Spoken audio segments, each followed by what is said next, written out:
Hello everybody, welcome to tonight's Interesting Modelling Co. Sunday service. Full house tonight. How exciting. Full house. Full house. Empty content, but full house.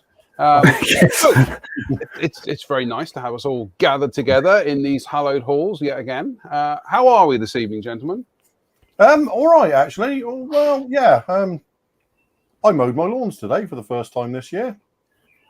And promptly managed to give myself a blister on each hand, even though my lawnmower is powered, because it was a struggle. Wow! My lawns normally take 15 minutes to mow, so yeah, 90 minutes of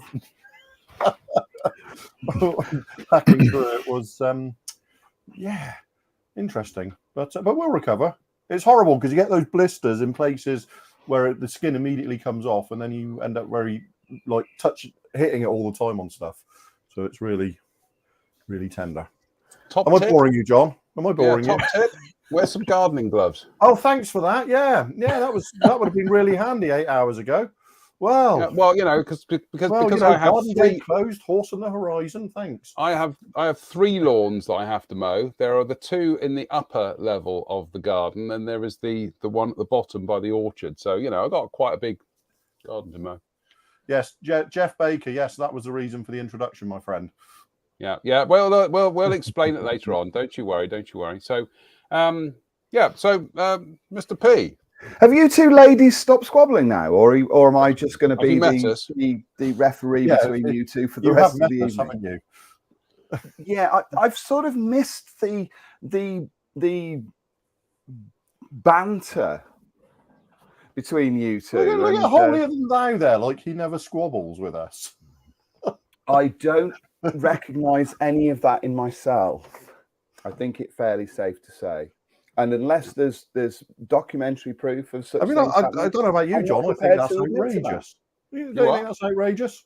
I'm shocked into absolute dumbfounded speechlessness here. The idea that somehow you and I bicker. We don't. We argue. Yeah. We disagree, but we don't bicker. Drew, I have to say that I'm in John's corner here. That if you've got such delicate little hands that your hands blister when you mow the lawn, then you really ought to buy some gardening gloves to protect those little digits of yours. Yeah. You assume I don't have gardening gloves. There's a difference between having something and then thinking I should wear those before I do mow the lawn. Yeah. How honestly, I've never blistered my hands mowing the lawn. How big's your garden? Is it like Blenheim Palace? No, it's more like Borneo. Oh, right. Oh, I see. Oh, there's a degree of jungle clearances there. Yes. Yes. Actually, Jim that make it all a bit clearer now, does it? Yeah. There we go. Jim Aldergott says the interesting bickering company. Actually, you know, Kermode and Mayo, they came up with that thing, Wittertainment. Yes. Yeah. Well, we're Bickertainment. Yes, indeed. We are definitely Bickertainment. Anyway, yeah. Let's say it wasn't the size, Spencer. It was the quality. Yeah, exactly. Well, gentlemen, as indeed is often the way. Yeah, we are now into our next festival, which is obviously Matchbox May, which is awesome. I was going to be building AN Hawker Fury, like the one in the illustration here, but then my plan was changed by Mr. Pollard. You're going to talk about this tonight, Mr. P, or are you going to keep this a secret? I think I am going to. I will talk about this. Yeah, because I did. Before you talk about that. I wrote you in at the last minute, and I feel slightly guilty about that. No, don't worry about it. Before you talk about that, what it is this is slightly, you know, you'll talk about it when we talk about it. But I'm going to say this turned up in the post this week, so a big thank you to Spencer for this. Which, as you can see, I have not even opened this up yet. So I'm just going to carefully as I can, open it up and give the good ladies and gentlefolk of this parish a sneak preview of this fine tome. Oh, blimey! I tell you what, it's heavy. I think I'd need gardening gloves lifting this because I get blisters. So, a substantial tome. Yeah, it is. Right, just having a quick look, make sure my name's in here. Yeah, brilliant. Right, well, that's it. That's all for tonight. John got his name in. John got his name in there. It's more than John ever does for me. I know, absolutely. Yeah. Gotta say, without blowing smoke up Mr. Pollard's derriere, this is beautiful, isn't it?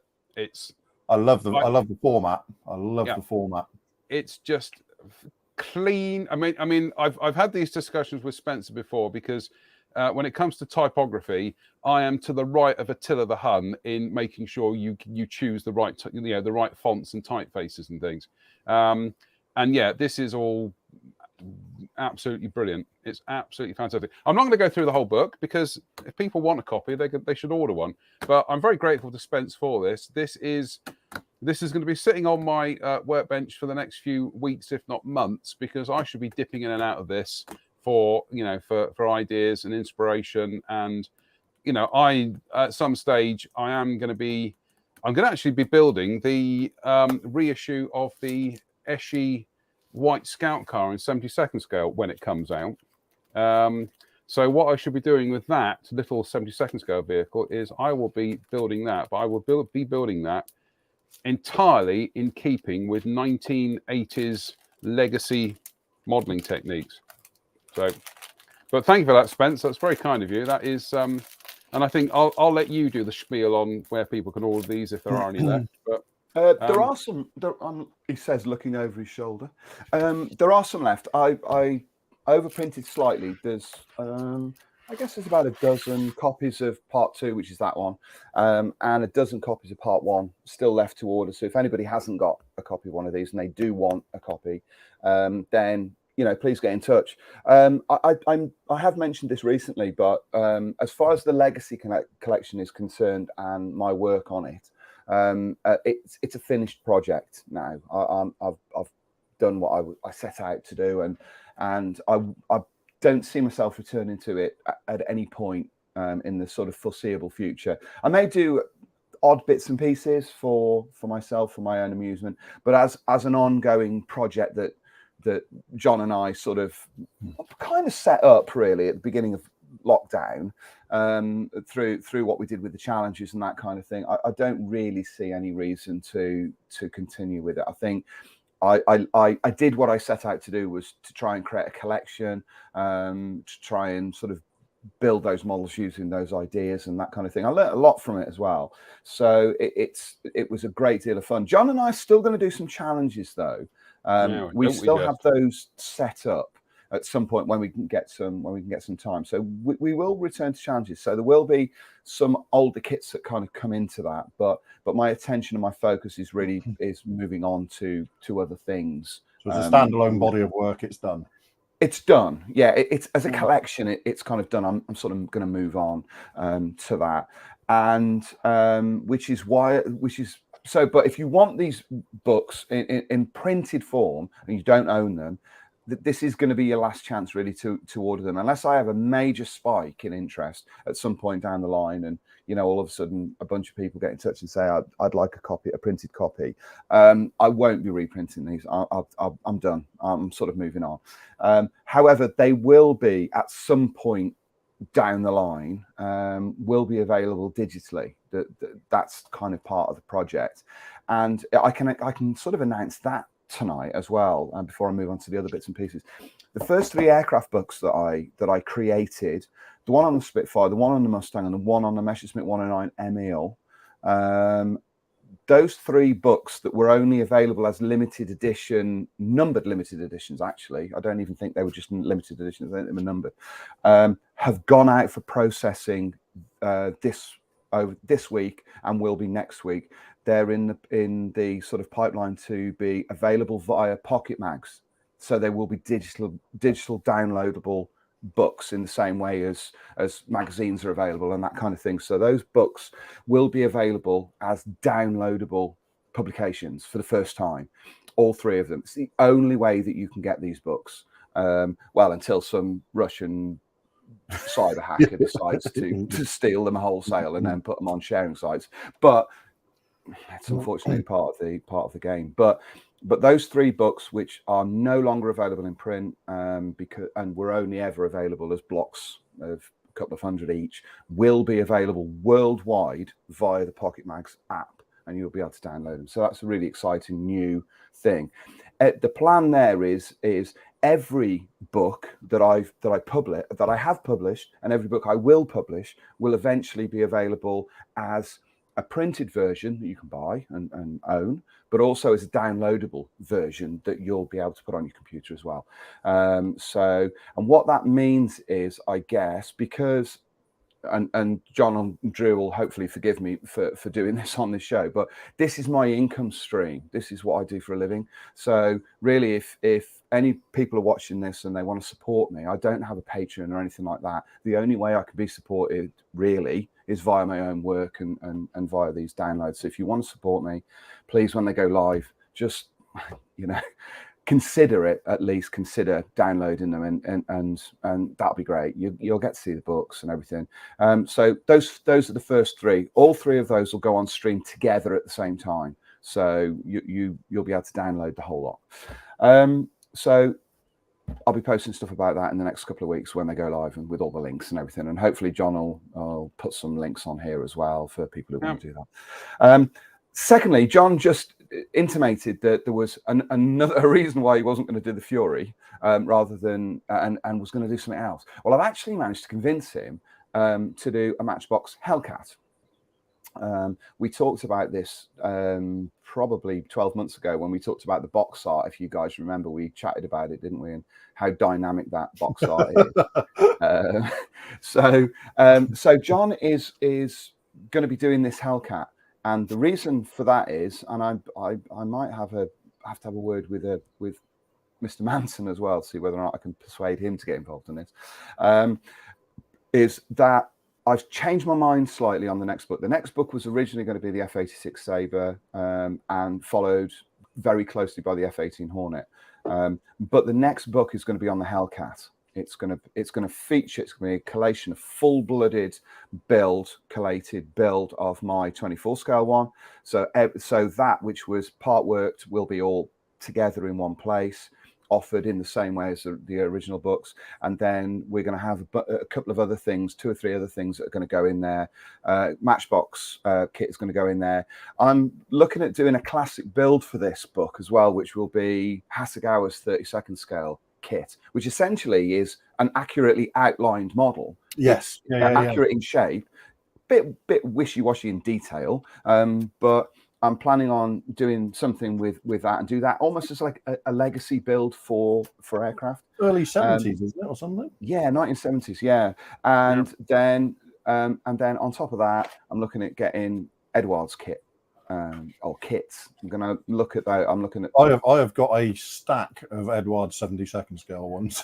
That's what we need. Then in that case, we need to have a discussion about that, if that's okay with you.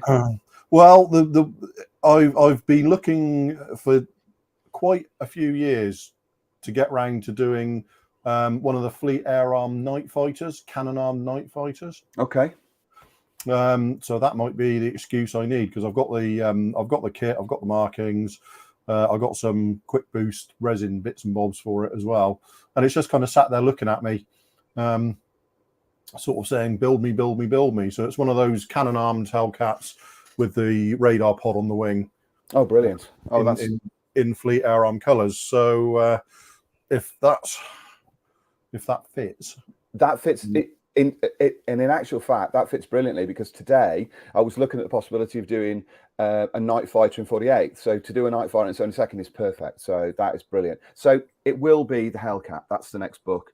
And I'm looking at getting this out early summer. I'm going to start designing it over the next sort of few weeks. So that'll come out early summer. There should be a front cover at some point in the very near future. So it's a hugely underrepresented aeroplane, the Hellcat, and we've had this discussion before, haven't we? I think it is, yeah. It's the aircraft that I keep coming back to as, in terms of combat aircraft, probably the most important one of World War II. Yeah, I think there's an argument for that actually. I could make that argument quite easily. That I've always preferred the Corsair as an aeroplane. Yeah. But to me, the Hellcat is the aircraft that really took the battle in the Pacific to the Japanese. Yeah. And did, the Hellcat is the aircraft that did the job. And then at the end of the war, it was more or less chopped off, and that was it, forgotten. It was one of the. It's like the Hawker Typhoon sort of thing.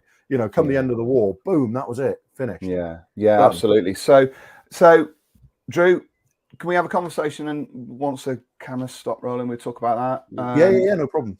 So thanks for indulging me, but that will be it. To answer a couple of questions, because I'm keeping like one eye on the thing. Harrier book will be via Pocket Mags, undoubtedly it will be. The other thing about these kind of publications as well is there is a possibility that at some point I might create only a digital only publication of some description. I don't know how that's going to work yet, but I'm looking at that. So John, I suppose what this does is this leads us nicely into our conversation for tonight, which is about Matchbox. So how do you feel about me roping you into building? Well, hang about. Here's a weird thing because I went up into the attic. I've got 2 Matchbox Hellcats, although I'm very mindful of the fact of breaking into one, and we'll go through this boxing here in a second. But I went onto the eBays, and I saw this one here, which is Matchbox Hellcat, blah blah blah. It says pre-owned, canopy missing, C-scan, other parts are all present and in excellent condition. And there's a bid on there, and I thought, right, okay, canopy missing. I sent you a link today that somebody was doing a job lot of Matchbox kits, yeah, that was quite good. Anyway, $4.99 plus £3.40 thing, so that's not too bad to But anyway, this evening, as I was going through this box of delights here, do the music. I was just going through here, and would you believe I've got 2 canopies? So all systems go. So I've put in a bid for that one. So wow. Anyway, look. I was just about to say, wasn't the second option in that kit a British Pacific Fleet one, and there's the decal sheet. So yes. So let's literally do a quick rewind here, because we are going to talk Matchbox tonight. It's their 50th anniversary this year. Goodness me, that doesn't seem possible, because I can remember when these kits came out, when they appeared in the high street, and I was affronted that Matchbox were making model kits. I was 5, but I was an affronted 5-year-old. Do you know what? I'm always going to be banging on about how much I love Matchbox, but look at this for absolutely beautiful ergonomic packaging, right? We talk these days about needing to save paper and waste and everything and whatever. This box is lovely and compact. You flick on the back, you've got your color schemes, you've got stuff on the side, you've got all the other models you'll be looking for in the model shop next week when you go down there with your pocket money. Then when you open the lid up, there's also the usual advertising spiel. There's a mini paint guide on the inside as well. There's more frog-esque kind of multilingual stuff. Another mini paint guide at the other end there, you see. Then we come to the actual box, the actual contents. So we'll come to that in a second. Well, that's a top opening box as well, so that's an early one, isn't it? Very rare. I've never seen one of those. No. I've never seen a top opening Matchbox kit. Yeah. I remember as a kid, somebody got me the Mustang, and that was in a top opening box, but also the fuselage was in brown plastic, and I think the wings were in grey before the Mustang went red and blue, wasn't it? Which was an odd choice, wasn't it? We're having a look at this. This is displaying some of the best traits of Matchbox here, and also some of the worst traits. I'm just going to update 1, 2, 3, 4. Just turn the lights back on.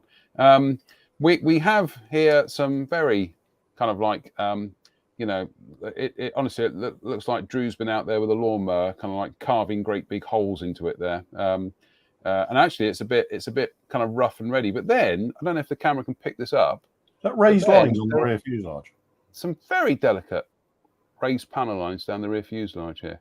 Absolutely beautiful. which is quite a nice little thing for them to do, because that was, you know, that was a different construction method on the real aircraft. That was clinker built basically on the real aircraft. Yeah, exactly. So deep panel lines wouldn't have been no. So that's it. There's your cockpit detail. That awesome. And trust me, Spence, I am not going to be refining this. This is going to be built as is.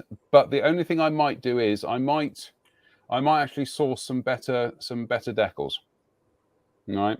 But apart from that, we'll talk about schemes and things. But that's it. There's your date stamp inside. That's actually 1973 in there. But so that's your fuselage. Then your wings. Rather curiously, they've broken them at the wingtip there. Split, isn't it? Yeah, it's possibly to get a sharp trailing edge on the ailerons there, because they've molded the flaps on that side of the wing.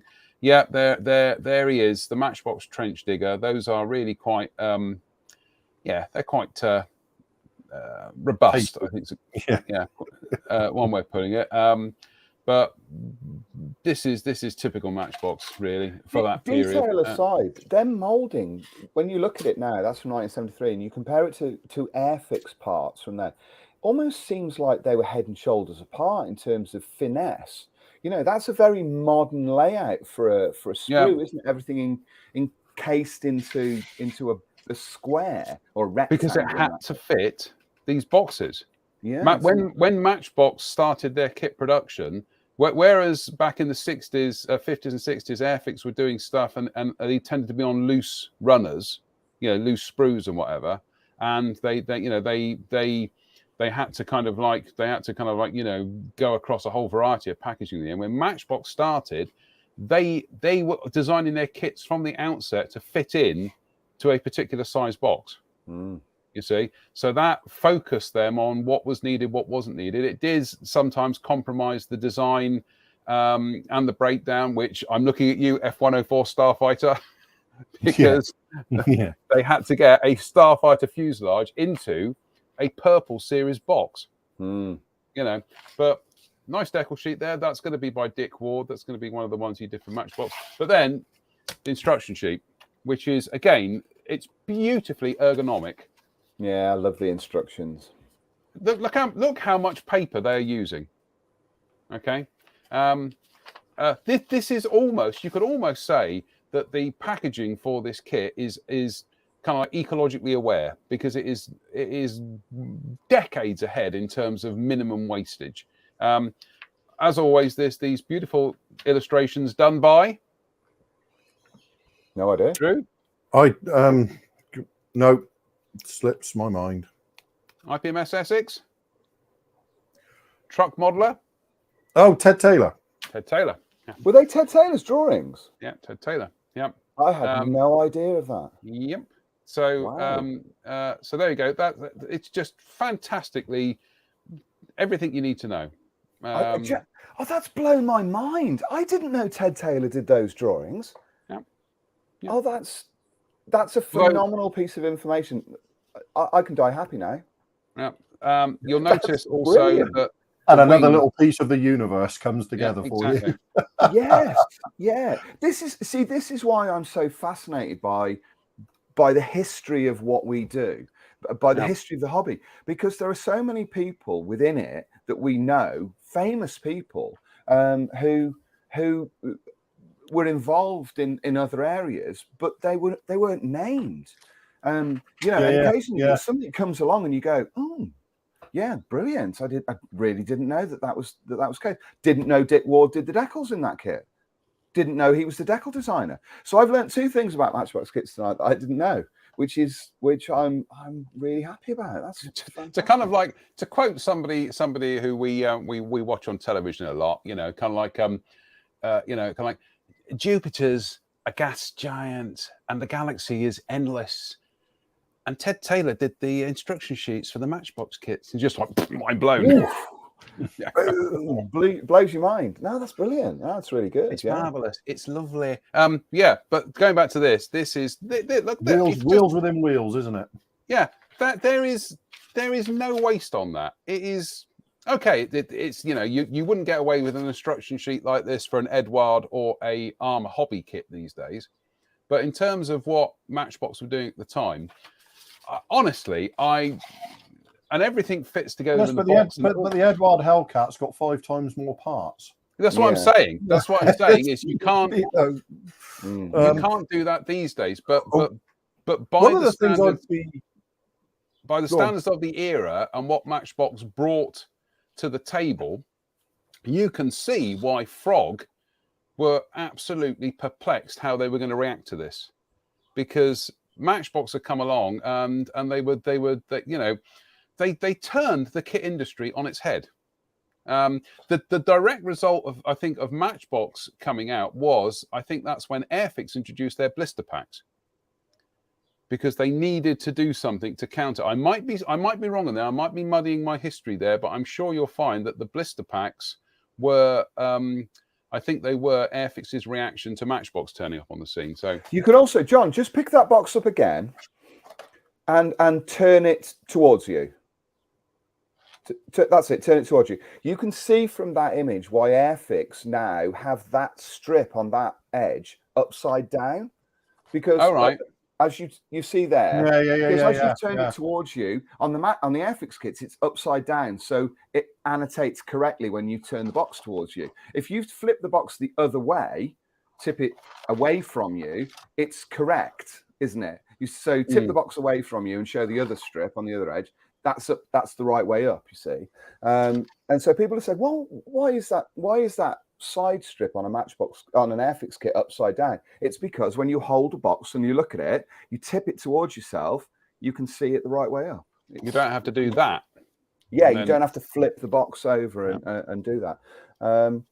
But I agree with you. I think I know the parts inside weren't often, but I think in terms of graphic design and packaging, Matchbox kits were absolutely cutting edge. And I think even today, they still seem like they're cutting edge in terms of what they offer you in information. They're like model decal instruction sheets. There's so much information there. One of the things that interests me, I'd like to see I mean, I built that Hellcat in 1980, little 1 or 2. So that's my last interaction with the Matchbox Hellcat was over 40 years ago. But I'd like to see what its outline looks like when it's together, because looking at that in the box, it looks bang on. It looks, the outline looks bang on to me. So I'd really be interested in seeing, just how good it is once it's together. The Airfix blister packs were introduced in 1973, which was the year after Matchbox. So they were. It may well be the case then. Yeah, I think it was seen as a reaction to kind of like, everything was in poly bags at the time, and some of the kits had gone into poly bags with the new round logo as opposed to the scroll logo. But I seem to remember Arthur Ward talking about this and saying that this was very much a case of, we need to combat Matchbox. What can we do? Frog's reaction was to revise their logo into that kind of NASA worm kind of logo that they did. The other thing about those Matchbox kits when they first came out, I think I'm right in thinking that when they hit the market, there was an initial collection, wasn't there, half a dozen kits or something, and that initial collection of kits that hit the market in 50 years ago, 72. They also had, if I remember right, didn't they have a rack as well like a spinning rack that you could, that they all sat on, and also those, I guess with Airfix, the blister packs as well, that facilitated that display, didn't it? Because you could have the blister packs together, all clustered together on a similar kind of racking system. Jim Alter got there saying, "Can you explain blister packs?"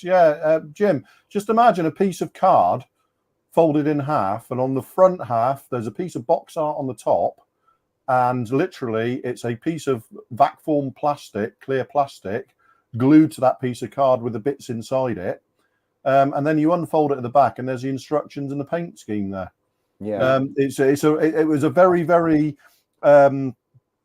efficient way of packaging very small models for sale, and they could literally be just put on hangers, little hangers, and you can remember. It's almost like if you go into a clothes shop now and you're flicking through socks or something. It was almost like that. You could flick through, a collection of these blister packs, and I remember them being sort of 40 pence in 1978 or whatever. And also the blister packs were only for Series 1 kits. Yes, they were for the baseline range. It was budget stuff, wasn't it? It was a budget. It was because they never actually stopped doing the Series 1 in boxes, did they? No, they did. They Series 1 Series 1 didn't go into boxes until the late 70s. Up until then, it was polybags and blister packs. Here you are, Jim. Hang about. There you go. That's all.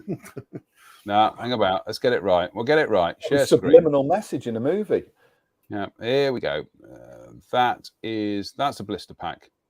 So essentially, that's a clear polythene kind of, kind of like a, just a vac form thing that's glued on there. I mean, to be honest with you, when you go into shops these days, blister packs are still around. Almost anything you buy these days, things like computer cables and batteries, packs of batteries, they're blister packs. Yeah, they are. Yeah. So I'm just seeing if they got any other examples. There's a classic one there. That's a classic blister pack one. Yeah. So that's what we call a blister pack. So I love them, don't you? I love the way those blister packs looked. I think, and it was one of those things where once the box was open, once you'd open that blister pack, you had to build the kit. Because you couldn't pour over the sprues and then put it back in the box. Once it was open, it was open. That's an interesting. John Connolly's made a really interesting point there, that they were to benefit Woolworths. Do you know? I don't know whether that's true or not, but that has the sort of the whiff of truth about it, because it would make sense for a major retailer and Woolworths during the 70s and into the 80s. Every new Airfix kit went straight into Woolworths. Yeah, well, Woolworths, traditionally Airfix and Woolworths were like, so that would make sense actually. Yeah, and also they had the paint racks, didn't they, and the whole shooting match. Well, what you said about Matchbox were able to offer the retail their racks to display the kits on. I think this is one of the things this is why it shook Frog up, and it certainly gave Airfix pause for thought, was Matchbox were already at a massive distribution network. Yeah, they had everything in place. So the moment they suddenly turned up with these, they didn't have to kind of find a market. They already had the distribution reach to get those kits into anywhere and everywhere that was stocking Matchbox diecasts, and that's not just model shops. That was your local newsagents. Well, I can remember as a kid when people would say, have you got any hobbies? And I say I build plastic models, and people would say, oh, what Airfix models? And I wasn't nearly as familiar with Airfix as an 8-year-old as I was with Matchbox. I would always reply, well, no, Matchbox mainly. Airfix came later for me. Yeah, it came later for me. My introduction was Matchbox kits from the local paper shop. Yeah, because I lived in a small village, and in the village they had a post office, and that post office sold Matchbox kits. Yeah. And so, because we didn't go into the local town where I live now, we didn't come in here very often. That was where I got my kits from. So when Airfix put pictures of their classic kits up, as they did a week or so ago, where it was like, which of these kits have you built? I thought, well, I've probably built most of those, and then I went through them and thought, actually, I've built less than 50% of those, but with the Matchbox, I was going through this book today, which we've all sort of poured over. I was going through that. Nearly 100% of those aircraft kits and most of the armor kits I built over that as a kit. So my familiarity, like you two guys, is way more in those sort of formative years with Matchbox than it ever was with Airfix. So yeah, hence why we love them kind of so much, I guess. Yeah, really. yeah. There's some I think also there was he's bought Saturday morning, built at dinner time, melted by bedtime. yeah, exactly. There was a comment here that was I'm just scrolling back up again. Blah blah blah blah blah blah blah blah. It was a comment about that about Matchbox did go for some slightly more esoteric subjects, which this is we're gonna go through our. We've all each chosen our kind of like our favorite 5 Matchbox box arts tonight. So we'll go through those in a moment. But I'd like to thank Drew for picking all of mine as well. Thank you, Drew. Well, you're welcome. The problem was there's so many. I mean, it's like I just picked 5 at random, really, because there are so many Matchbox box arts that just resonate so much with you know. That I think most of them, 3 of the 5 are probably just random picks. My number 1 is clearly my number 1. I think I can guess what that is. You probably can. I think I probably can. But Johan makes the point. It says for me, the reason why I love Matchbox is because they weren't afraid of producing eclectic subjects. My favourite kit of theirs in this regard was the Dornier 28 Sky Servant. Well, this was always the slightly kind of inconsistent thing about Matchbox, and they were bafflingly mercurial at times, is that they clearly were trying to grab a slice of the youth market by going, look, these kits are molded in color, right? You don't need to paint them, kids. They're molded in color. And, and they went straight into the market with stuff that you thought, yeah, well, that's obvious, isn't it? Spitfire, 109, Harrier, Focke-Wulf 190, their very first kit, Hawk of Fury. It's like, what? And what a way to launch a kit company is we're aiming for the more general casual model. What are you releasing? A biplane. It's like, right, okay. Well, I'll say which kind of ironically is still one of their nicest kits within that entire range, and even today builds up into something really lovely. Shall I make an observation? And that is, Matchbox did produce some stinkers throughout their life. Absolutely, some horror shows. I'm looking at you, Tornado F3, right? But they never produced any biplanes that were anything less than delicate and lovely. Yeah, I think that's true. I mean, if you think about it, the Fury, the Siskin, their Gladiator, I think is a beautiful kit, right? The Boeing, the SBC Helldiver, the Cleveland, Walrus, that Sea Fox is beautiful, isn't it? Yeah. Swordfish, the Stranraer, the Hayford, all beautifully done. Really, it was well known. There was somebody there on the design team who was a huge fan, wasn't there? I'm sure there was. It was sort of like, I'm not sure if it's an apocryphal story or what, but there was one particular member of the design team was a huge biplane fan. So it was like the biplane A team always sort of always got those sorts of. Always got that job to do, if you like. And the weird thing about the biplane collection for Matchbox is that even today, a large number of them have never been kitted by anybody else. Stranraer, for instance, there isn't another one, is there? No. Sea Fox, I don't think there's another one. Fury, Siskin, Hayford. Nobody's touched. None of these. I mean, apart from outside of the Swordfish and the Gladiator. In terms of mainstream boxings, the rest of them, I mean, people have done the Fury, A model did the Fury, and it's actually a nice little model, but it's not, it's not a mainstream tooling. And, for most of these, I think that we're well past due decent mainstream toolings of a lot of these. Yeah, Gladiator. The Gladiator. Fury in 72nd and 48th. Come on. Yeah. The Gladiator, the Gladiator, the Swordfish, the Walrus, and the Cleveland, because when Matchbox released theirs, Hella released theirs at the same time. Yes, they did. Yeah, only had 2 on the market. Yeah. It was the same with the Tunnon. Because I can remember Scale Models reviewed the Matchbox and the Hella ones in the same month. Yeah. probably. But December apart from that, no, 1980.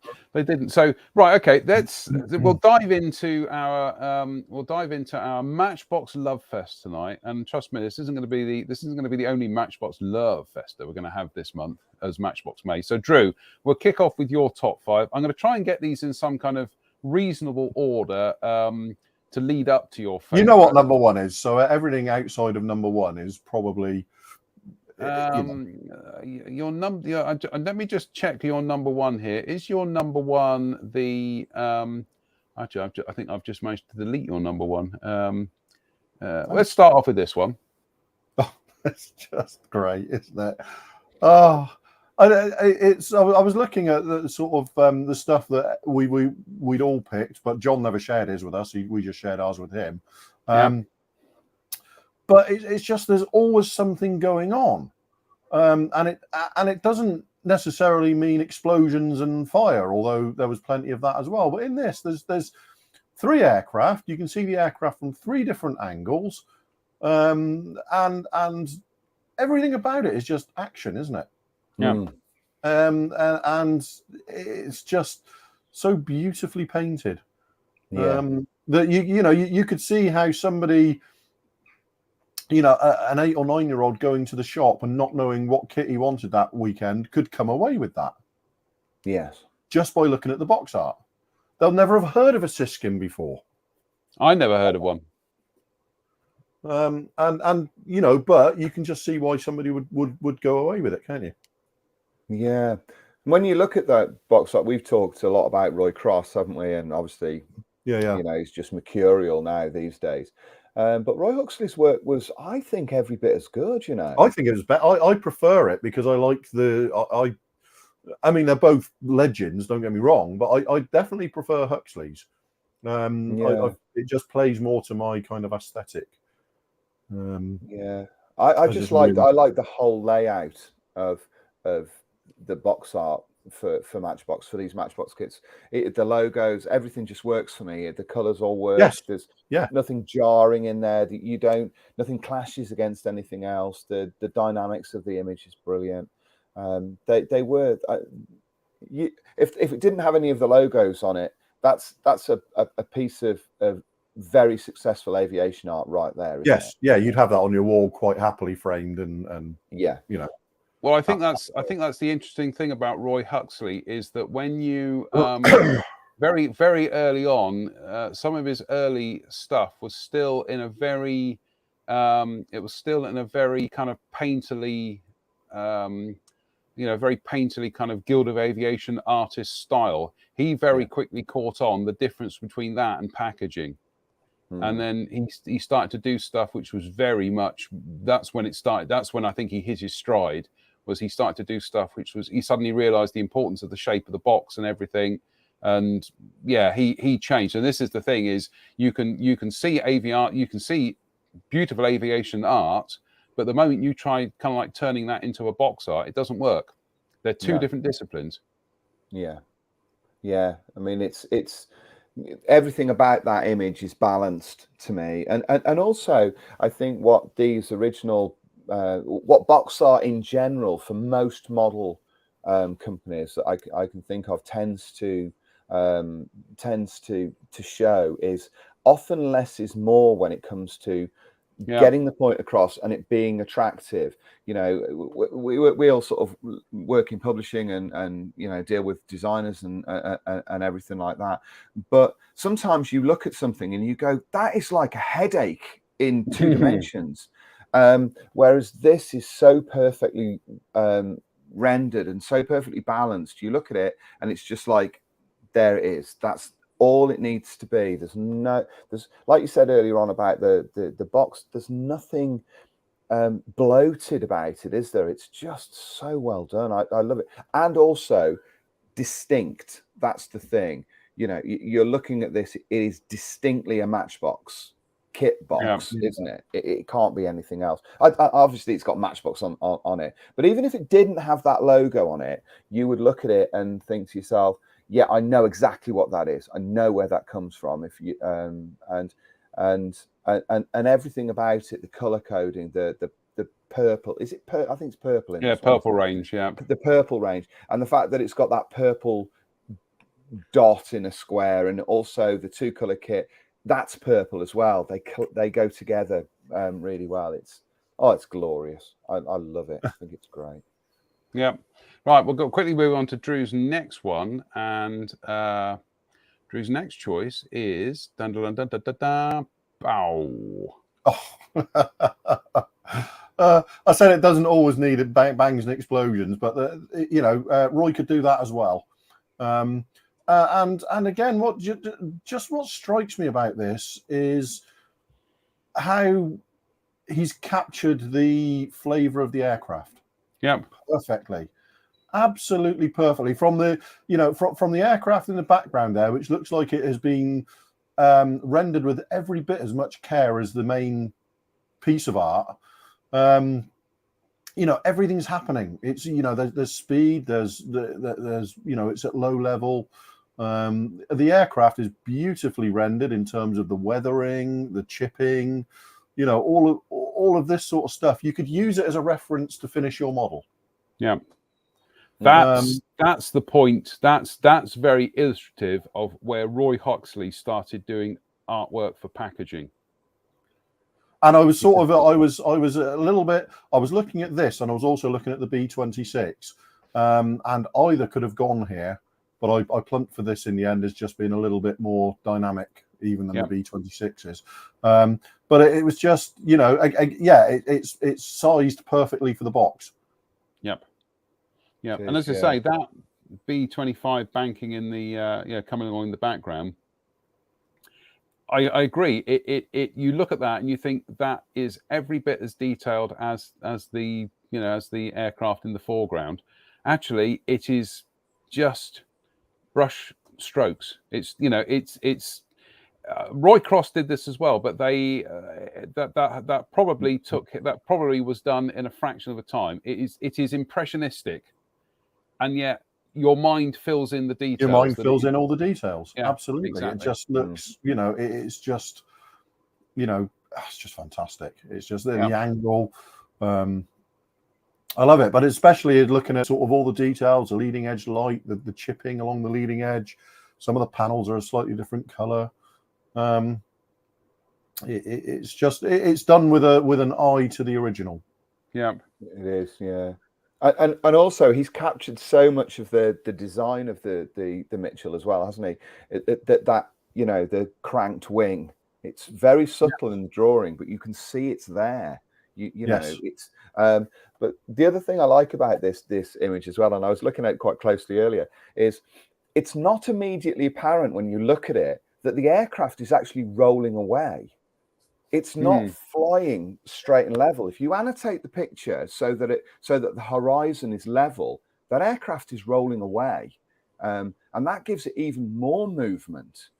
You can see that this thing is moving quickly, and I think that was one of Roy Huxley's greatest gifts. Actually, he could do movement so brilliantly, and it's just great, isn't it? Well, we'll come to his penchant for movement when we get to my ones. But next on Drew's, we're coming up to number 3 of his 5.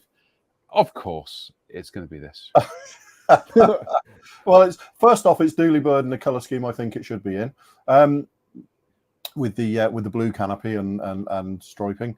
But it apart from anything else, it was my first exposure to Matchbox because my next door neighbour's kids got this the morning and I got the Thunderbolt in the afternoon. But this was the kit that started it all, I think. It could easily be argued. And again, it's just, there's 4 aircraft in that scene. The undercarriage on Dooley Bird is just tucking away. The aircraft behind is just lifting off. There's speed. There's speed, but there's no violence. The prop blur is perfect. It's incredibly evocative. It just I kind of run out of superlatives for box art like this. Do you think, Drew, that there's an argument that this is the Matchbox box art? this one? Yes, for me, I think whilst it's not my number one in today's choices. If you say Matchbox box art, this is the first thing I think of. Yeah, I think I'm the same. Yeah. It's just a glorious painting, isn't it?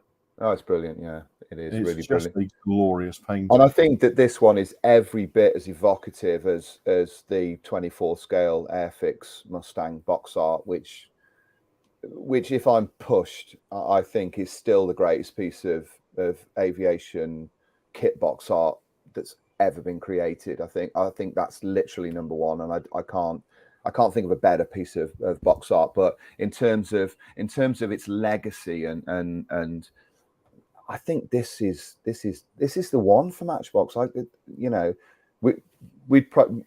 It's just phenomenal. It's an iconic image, isn't it? That's the way you would describe this. It's just iconic. Yeah. Yes. And also, kind of, in the scheme of things. Do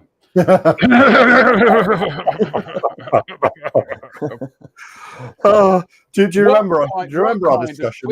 Individuals would plant that idea in a kit company and then coerce the box artist to do that. I can't imagine it. It wasn't us, was it? It would never be us. No. It would never be us over an extended FaceTime conversation one night and sniggering to ourselves and going, "We're going to do this, aren't we?" Yeah. But I have to say, in fairness, the original piece of box art is so exceptional that to have Adam pay tribute with this piece of box art is just absolutely perfect, because you can put those two pieces of box art next to each other and see 50 years of development in how these things are executed, but they are both just glorious pieces of artwork. I gotta say, it was Simon Owen who kind of like who said to me, he mentioned it, and I said, "Are you Simon?" He said, "Yeah, we're going to do it." And it's like, yes. And that's when I said to you, Drew. I said, "Guess what?" And you're what? And I said, "Yeah, it's going to happen, man. It's going to happen." Yeah. And thanks, Adam. And Adam's, when you see it close up, and I think he did some prints of it as well. I'm sure I've seen one of the larger prints of it. It is an extraordinary piece of art that Adam has created for that. It is just incredible. It's beautiful, but yeah, I mean, you can flick back and forth between the two and go, they are both just glorious in their own ways, aren't they? Lovely. Next, okay, the next one for Drew, and I'm guessing, I think I've got this right around. I think this is your penultimate one, and it's that one. Yeah, that's my number two. Because I so desperately wanted this model, and eventually I can't remember how I came by the necessary £1.45, which was like 3 times my weekly pocket money, to be able to get hold of it. But again, it's just it's a perfect piece of box art for showing off the shape of the aircraft, because the aircraft in the background again is rendered as nicely as the main image. And I mean, arguably the box art is far more accurate than the kit that was inside that box. But it's just there's action. The aircraft in the background is the one that's firing the rockets, not the main character, which is kind of unusual, but really, really works. And it just, it's a piece of box art that makes you want the kit. And this does what the Siskin did as well, doesn't it? Because it shows you the aircraft it shows you the weaponry that the aircraft's rolling away, so you see the underside of it, but the other little image underneath it shows you what the aircraft looks like from above. So the box artist has been really clever in showing you everything you need. And that's something that he did so often, was that he would have multiple images on the box of the aircraft, so that it kind of engaged people even more. Because you could see it from all different angles and think, yes, that's a model I want in my collection. Yeah, right. And also they've covered, like, that's what a Phantom should have looked like in that camouflage, those markings. It's fabulous. Oh, it's a proper Phantom camouflage scheme. I think it would only be bettered if it was actually wearing Type D roundels, but apart from that, I think that's I think that's it's. You know, it is, and it's. I still have the urge to build one of these Matchbox British Phantoms simply so I can tick it off the list. I know, you know, it's now way down the list in terms of, you know, passable RAF Phantom kits, but it's just. I just gotta do it. There's Rory there explaining how I got the extra pocket money for the Phantom, which is lovely. That's a really nice thing. But again, that just tells you that's all you need to know about the time that we were buying these models. That you know, the meter was emptied, you know, because you don't get meter men anymore, do you? You don't. No, absolutely not. Right, and right, we're coming up to Drew's top Matchbox box art, and I can understand why he's done this one. Yeah. Drum roll, please. Is there a drummer in the room? Is there a drummer in the house? Is there a drummer in the house? Of course. Oh, look at it. But you see here, I would say this shows the difference. That's Roy Huxley, the aviation painter, right? That's Roy Huxley, the packaging painter. Yeah. Yes. But even there again, look, there's two aircraft from different angles, letting you see the shape. But this was one I can remember, you know, pulling the box out from the rack in a shop. And the particular shop I'm thinking of was when Superdrug opened in Yeovil. And just being absolutely, well, pardon the pun, blown away by it. It just, you know, it started a lifelong love affair with the A7 for me. It's an aircraft I still love to this day. And it's just, I mean, that is a violent piece of box art without, you know, no doubt. But it's got everything, hasn't it? It's got excitement. It's got, you know, a cool fast jet. It's got speed. You know, it's also showing the A7 off to its advantage, which is that big guppy mouth on it. Yes. It's just it perfectly captures the whole aura of the A7 for me. And this also would have still been when this. I think this one came out. I think it was around about 1973, or I'm trying to see what the date is on there. But these would have still been relatively topical. Yes. Oh, the aircraft was very much. I mean, I think this was 76 or 77. This kit was released, right? And it you know, the aircraft was very much in the forefront of US Navy and Air Force service at the time. But certainly when Matchbox released this kit, Vietnam was still fresh in the memory. Yeah, absolutely. Absolutely. But yeah, I would have to say, you know, that's my number one. You know, whereas when people mention Matchbox box art, the first thing I think of is Dooley Bird, but then I think of what my favorite is, and this just pops back into my mind every time. Okay, so the $64,000 question is: out of your 5 that you've chosen, how many of them did you actually build? All of them. All of them at some point. Yes. Yeah. This is Matchbox, wasn't it? It was just you No. You know, you acquired them as you went. You know, some of them multiple times.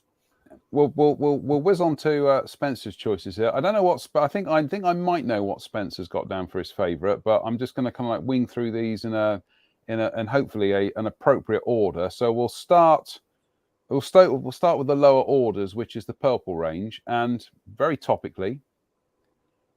There you go, F86A5. This is just everything that I love about Roy Huxley's work is in this. Speed, action, you know, again, it's showing off the aircraft from different angles. His ability to render natural metal finishes as well was really, really clever. I was about to say that because I was looking at this earlier on today, and I thought I was looking at it closer, and I thought the actual way he's rendered that metal finish is just unbelievably good. It is. It really is. I mean, that's a non-metallic metal paint job before such things were ever kind of considered really in modeling terms. But it looks metal. It looks like a natural metal aircraft. This is a kit that I'm currently building. actually, as we speak. But I did have it when I was a kid, and I just like it. Today, I think it's still the only currently available F86A. I don't think there's another one. Yeah, in any scale, as far as I'm aware. To answer Chris's question there, because they hate us, Chris, and models of it haven't caught up with me yet. Yes, I mean it's and the thing about the F86A is, and as I'm building an F86A currently in 32nd scale as well, it's an interesting aircraft. It's, you know, we're all used to sort of seeing the E and the F and, you know, and all of those later Sabres with the moving tailplanes and everything. But this is quite a stripped back aircraft, and it's subtly different. Although it looks superficially almost identical to a later Sabre, it is different. It's got a different back end. Around the tailplanes is different. It's got you know, kind of normal control surfaces on those tailplanes. But I liked this one because it was the first time I'd sort of seen, as a kid, it was the first time I'd seen the striping that you have on these, you know, that black and white striping. It just looked cool. Also, the F86 is arguably the sort of best looking single engined jet fighter ever to take wing. So it's just pretty. The whole thing's pretty, but I really like this. It's the image of the aircraft against that subdued background gives you everything that you need to know about this aircraft. It shows you the shape, it shows you all the markings, shows you it's going to be in metal, and it's just glorious. I love this. It's a really, really nice piece of work. But and which we talked about, sort of glossed over this slightly earlier, but Matchbox had some very odd color choices when it came to sort of the sort of the mix of colors that they would use for their models. The one that I'm building at the moment, which I think is actually the original colors, was in pale blue and gray. Yeah, blue and gray. Yeah, which is an odd combination, and bore no relation to any of these. Whereas sort of you saw kits from Airfix at the time, which would have been molded in silver, which you could have built, painted the nose in red, added the stickers, and, you know, jobs are good, and you had a model that looked a bit more like the box art. But we'll skip over all of that. But it's I do like the fact you've got two MiG-15s exit stage right as well. Yes, you have. Yes, it's absolutely glorious, isn't it? It's fabulous. So yeah, this is I don't know, in no particular order, this is certainly one of my favorites. Rather mysteriously, one of the very few Matchbox kits that were never touched by Revell during their odd stint with Matchbox, I think is the best way of putting it. They never got around to reissuing that one, and there's a number of Matchbox kits that have just not seen the light of day since about 1980, including the Hawker Siddeley 125 as well. They're out there somewhere, but who knows? And they're commanding. Somebody mentioned it earlier on, but Matchbox kits secondhand are commanding ridiculous prices on eBay. I can remember when traders couldn't get rid of them at model shows. Now, So I think it was, as can be seen. Yeah. I think it was at one of the Avon shows. This is probably going back about 15 years ago. I actually got Drewe a Matchbox Dooley Bird because a guy had it on his stand for £1. Wow! I know exactly. Did he lose his hand completely when you snatched it away from him? He certainly had blisters. Let's put it that way. So let's move his lawn. Yeah, exactly. It was. I was going to ask you, was it 1 o'clock and time for lunch? Dum-de-dum-de-dum. Dum-de-dum-de-dum. Anyway, your next choice is yes. Now, again, that is Roy Huxley, the packaging artist. Look at the metal again. Look at the metal. Yeah, fabulous. Utterly fabulous. Looking at this, not only has he captured the shape of the Mirage beautifully in that, but those are some pretty complicated markings on that box art as well. And you can see how he's managed to capture the way that the markings are wrapping around. Everything looks like it's not just been superimposed onto the surface. It's really well done. I think it's a very complex and clever piece of box art. It's he's obviously sketched everything out so he knows where he's going to put all of the constituent parts of this. But again, it shows off his ability to put interesting backgrounds behind the aircraft. So you first of all see the aircraft front and center, but then you see the background, you see where these aircraft are flying. Nothing's kind of left to chance. I agree with John on this. There is a definite difference between some of his art and other pieces where some is much more painterly. But when I looked in the book, you could see that some of the artwork that he created for Matchbox was actually done with very broad brushstrokes, almost very trompe-l'oeil in its effect. When you look closely at it, it looks rough, but you take a step back and see it in the round, and it looks almost perfect. But this was another one of those kits. I saw the box art, bought the kit. It did its job, absolutely did its job. I don't remember I think this would have been one of the models that I built without painting. I think it would have been, something I glued together and just put the stickers onto the plastic. I don't remember what color this was molded in either. I think it was another one that was blue, and there was definitely blue and silvery grey. Was it? I was going to say grey, but I definitely remember blue and a lighter color. So silvery grey would be, and I think it's, again, if you look at the attitude of the aircraft, both those aircraft are on the brake in the climb. Yeah. One's braking towards you, one's braking away from you, and they're both climbing. That is how you should be painting a Mirage, isn't it? Yes, it is. Yeah, going upwards very fast and dynamic. But the more you look at the way that he's rendered that metalwork, though, the better it becomes, doesn't it? It's beautiful. Yeah, all those wing panels there, but it's all the tiny little panels as well are all individually picked out, and stuff like that, and those two massive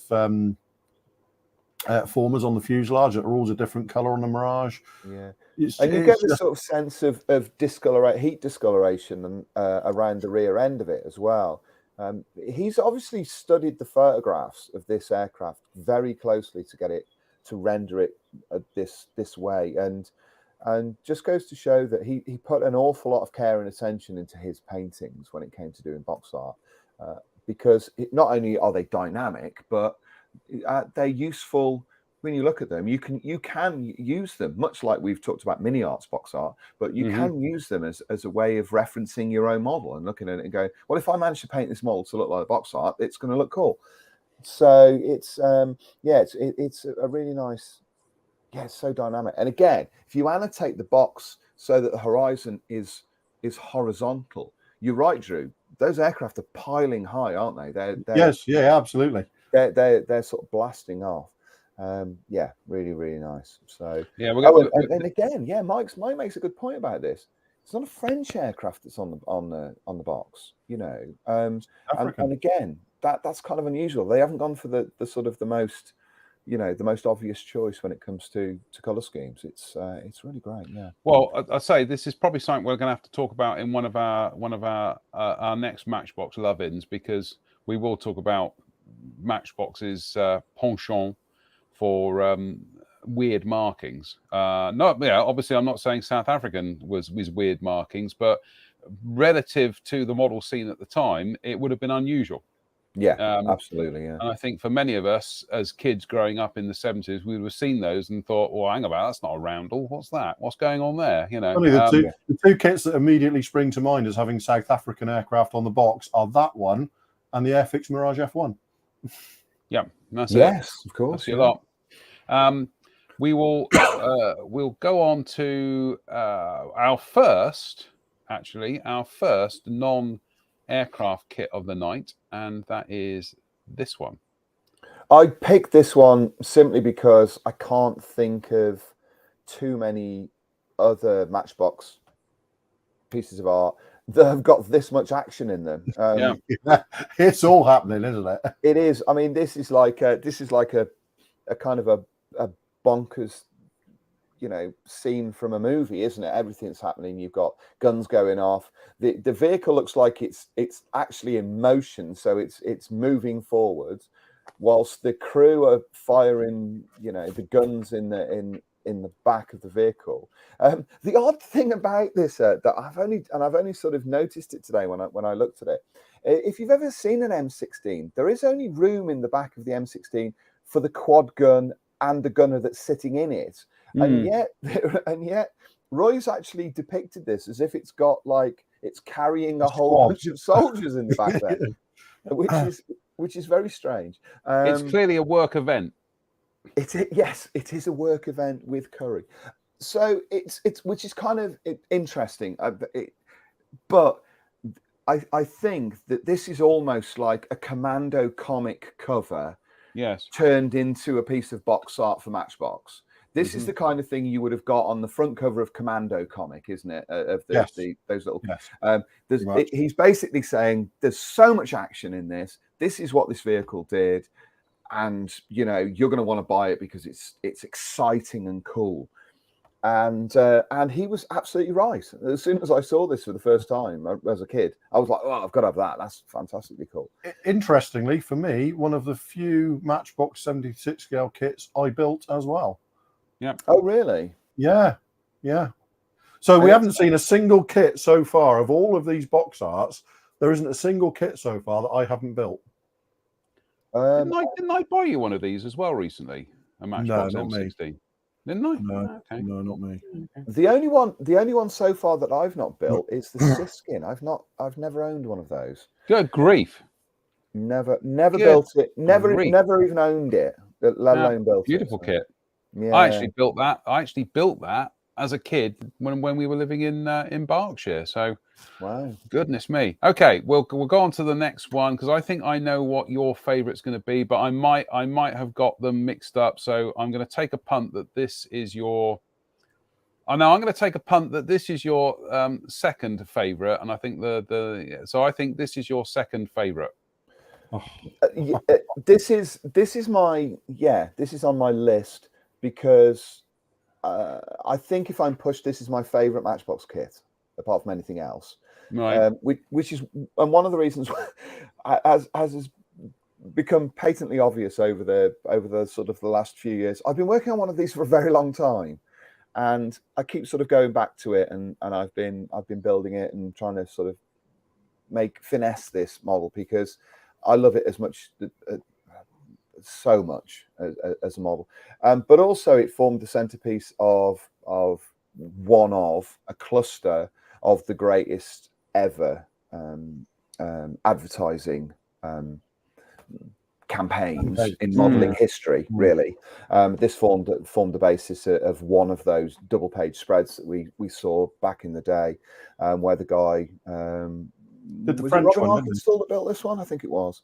Did the French Robin one, Arkansas, who built this in French colours, and that's what mine is going to be in. It's going to be in French colours because basically it's a French privateer. That's all you need to know. I really like this one again, and it shows off everything that you need to know about this aircraft.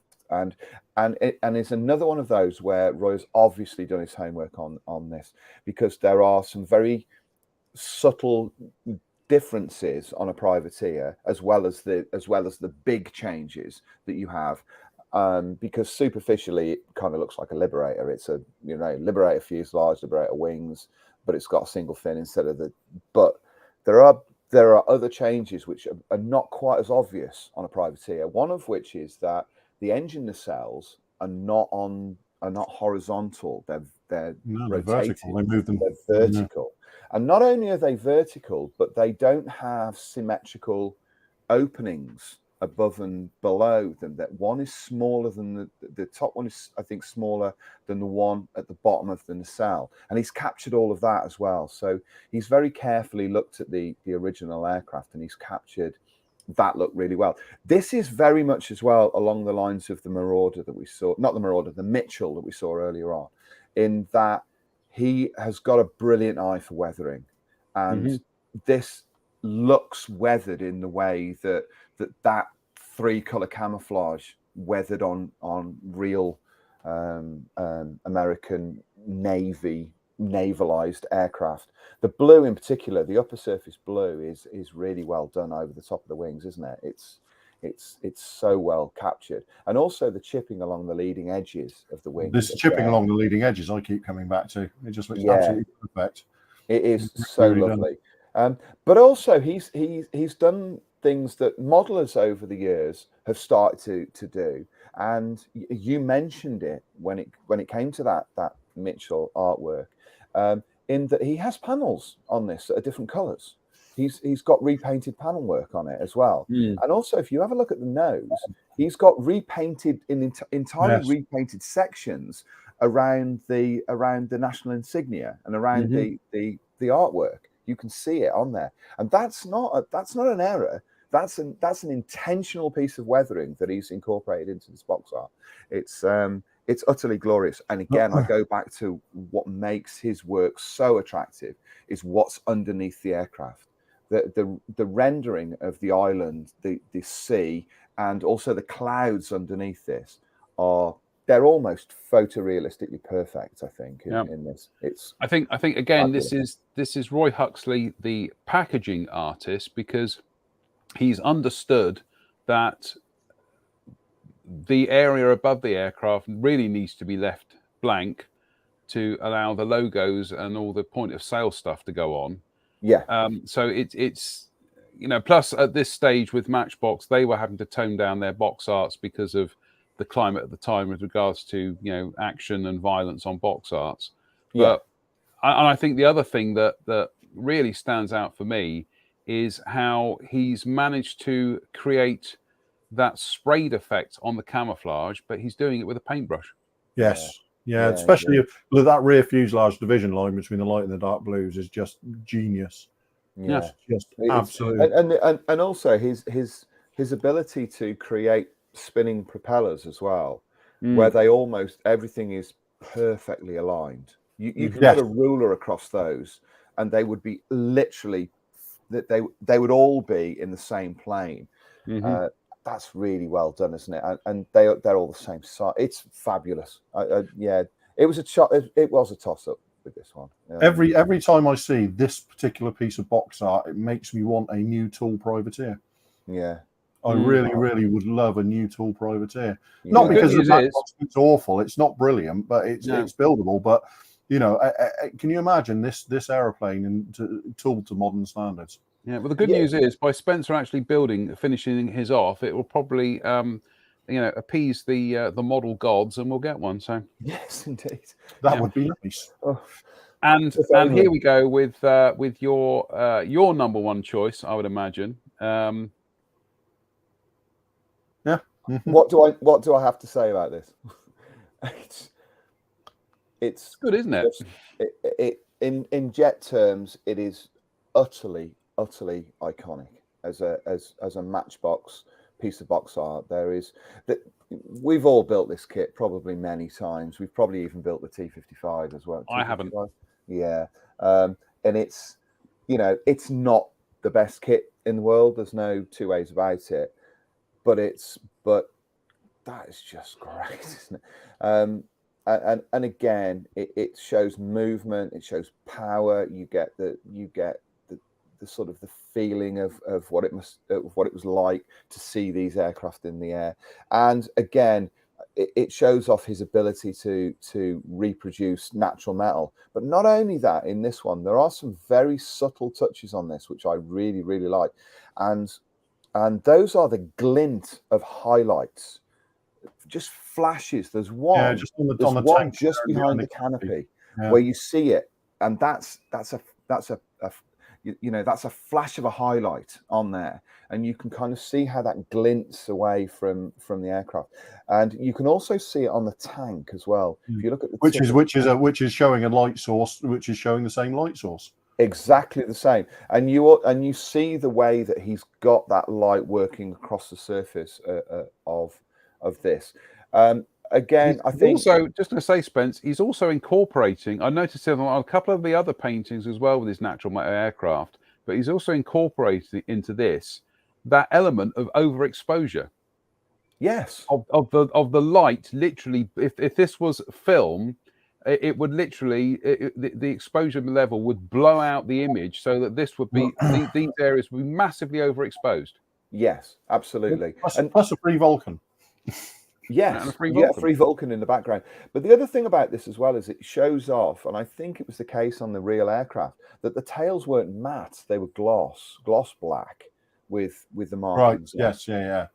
And you can see how that's worked in both of those. We talked earlier on about the secondary aircraft being painted in a way that's every bit as dynamic as the main image, and you can see that on the tail of that aircraft. You can see where it's got enough of a reflection running across the top of it that you get the sense that that's gloss black rather than matte, a matte finish, which modelers seem to love to do to everything. There seems to, when it comes to doing those sort of surfaces on these kind of aircraft, it's almost like, well, we have an actual metal aircraft, but we'll have a matte black tail. No, they were gloss black. That's they were there to sort of to stay clean and to be as aerodynamic as possible. They weren't covered in matte paint. But yeah, I think that this was Drewe picked a number that I would have picked. That the Phantom, I think, is up there with this one. But in terms of jet art, I think this one is. I think this one's my favorite. I'll tell you something else I've noticed from this, and again, this is going back to what I'm saying about Roy Huxley, the packaging artist, is that if you strip out the packaging elements on this, the painting suddenly becomes unbalanced. Yes, it is. Because you've got that massive area above the Vulcan. You've got a big gap underneath the nose of the lead aircraft, and suddenly it all kind of like, it doesn't quite gel together. Yeah. Roy was understanding at this stage, much like his, the other Roy at Airfix, is that you've got to make everything fit a stupid space. Yeah. And he's done that here. He's gone, that he's obviously been told, right, this is, you need to get this artwork to fill this area here. And this is perfect because he's gone, right, I'll leave that blank, I'll leave that blank and that blank. And then bingo, it all comes together to form something which, like I say, this is the difference between aviation artists and packaging artwork. And the other, when we're talking about tiny details as well, look in the cockpit. The pilot is looking at the Vulcan. He's looking. That's the back of his helmet. So there's nothing left to chance. He sees everything with an eye to realism. It's, they might be paintings. They might have been done quickly. I don't know how long these images would have taken for Roy to do, but he's not leaving anything to chance. And you can kind of see as that aircraft is rolling away, he's looking in that direction. He's not looking ahead. He's not looking the other way. You don't see his face. You just see the back of his helmet. And I think that's a really nice kind of vignette detail within a much bigger piece of artwork. It's clever painter. Absolutely fabulous. So far, we're 10 for 10. Unfortunately, I've built every one. I'm one down. I'm one down. It's like, well, actually, out of all these, I built that. Never built that. I've actually got one though. I have built that. Never owned that. Never built it. I've got one of those, but I've never built it. I've got one of those. Never built it. Built that. Built that. Built that. Never had that kit. Wow. And I'm 10 for 10. I don't think I ever finished the Privateer, but I did build it. It was one of those it's one of those teenage Shelf of Doom things, which is really quite hurtful when you're a teenager and can't afford it. I haven't finished my Privateer, so I'm sort of I'm 9 and I'm sort of 8.5 at the moment, aren't I? 8.5 out of 10. Well, you're both kind of a bit Penelope's shroud at the moment. Is that you haven't finished them, so you're postponing that inevitable decision to actually finish them. So. Come on, move on. Yeah. Move on. Yeah. All But right, I do want to get. I want to build a siskin. I really want to build one of those and rig it all and paint it. That'd be cool. Lovely kit. Lovely kit. Unfortunately, we haven't got round to my 5, and we are out of time. However, like the best kind of cliffhangers, you know, to be continued. You know, so I think we will come back. Who's around midweek then? I am neither here nor I'm not. Wednesday nor next week. I'm at a gig next week, and I'm on late this week. So right, okay, Spence. I can't do Wednesday. Can do Sunday. All right. Well, what we'll probably do is we'll probably do some actual modelling on Wednesday. I'll do some modelling. That'll be fun. And then Spence, I'll chat to you on Sunday, and we'll do part 2 of this of the Matchbox Lovin', and we'll go through my 5, which is actually 8. But you know, editor's privileges. That's all I can say. So Well, I might have some more of this done by then as well. Yeah. We can perhaps go through some of the nonsense that we've done on these. Yeah, and we'll also go through what we'll do next week is we'll also go through midweek. Will go through everybody's builds that they're doing. I'll do that solo. So we will be doing we will be incorporating what you good people are doing as part of our Matchbox May. So get cracking. Yeah, awesome festival. I will be building the Hellcat. We'll get around to building a Fury at some stage, but I am going to build the Hellcat, and I've got a bid in for that one on eBay. So exciting times, people. But yeah, this is what I'll do on Wednesday is that'll be a punter's show on Wednesday, and I will be going through everybody's builds and their projects on Wednesday night. So so that'll be everybody's watching tonight. That's your show on Wednesday. That'll be all about you lot, rather than 3 middle-aged men wittering and trying to relive their youth. So but yeah, it's honestly we could talk Matchbox till the cows come home, and in fact we could talk about Matchbox so long the cows would actually evolve into completely different creatures. So on that note, we've done it before, and we'll do it again. Absolutely, we can talk the legs off of what's it called, the Arcturan Mega Donkey. That's it, yeah. An Arcturan Mega Donkey. Arcturan Mega Donkey. We could talk the hind legs off an Arcturan Mega Donkey. So on that note, just to say thank you to Spence and Drew for joining us tonight for this lovely chat about Matchbox. We do love talking about Matchbox. Big thanks to everybody who's tuned in tonight and has has commented over. As ever, we're trying to keep up with the comments as they're coming in thick and fast. So it's not that we haven't been looking. We have. It's just as you can see from tonight, we've had a lot to juggle, and we haven't managed to get in at least half the show. So, so we'll do that next weekend. On that note, like I say, please join in with our Matchbox May this month. I'm going to get cracking on the Hellcat this week. Other than that, we'll see you midweek. Spence and I, fingers crossed, be back on Sunday. So as ever, from us all, stay safe, stay out of trouble. We'll see you very soon. Bye for now.